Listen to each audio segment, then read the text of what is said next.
اسلام آباد کے پارکس خستہ حالی کا شکار ہو گئے ہیں۔ سی ڈی اے انتظامیہ کی غفلت کے باعث پارکوں میں صفائی ستھرائی کے ناقص انتظامات ہیں۔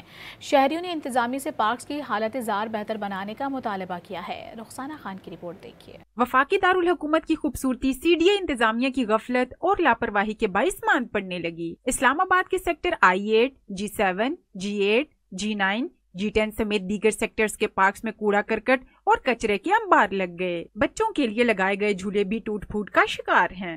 کوڑے کے ڈھیر لگے ہوئے ہیں۔ جب سے جھولے ٹوٹے ہیں ویسے کہ ویسے گورنمنٹ سے اپیل انتظامیہ سے آئے، دیکھ بھال کریں، خوشحال بنائیں تاکہ ہمارے آنے والا ماحول بچوں کے لیے خوشحال ہو۔ جب سے یہ پارکیں بنی ہیں نا تو میرا نہیں خیال کہ تب سے لے کے ابھی تک کوئی ریپیئر کا کام ہوا ہے، اور میں بھی کافی دیر سے دیکھ رہا ہوں، کافی ٹائم سے ایسے ہی ہے حال۔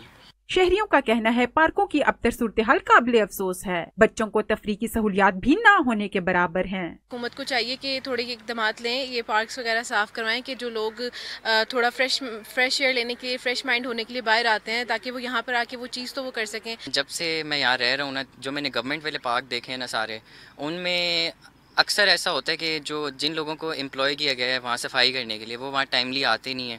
عوامی پارکس میں جھولوں کی ٹوٹ پھوٹ، ناقص صفائی اور ٹوٹے جنگلے سی ڈی اے انتظامیہ کی کارکردگی کا منہ بولتا ثبوت ہیں۔ وفاقی ترقیاتی ادارے کی غفلت کے باعث شہری تفریحی سہولیات سے بھی محروم ہو رہے ہیں۔ عوام کا مطالبہ ہے کہ پارکوں کی خستہ حالی کا فوری نوٹس لے کر انہیں بہتر بنایا جائے۔ کیمرامین کاشف عباسی کے ساتھ رخسانہ خان، ڈان نیوز، اسلام آباد۔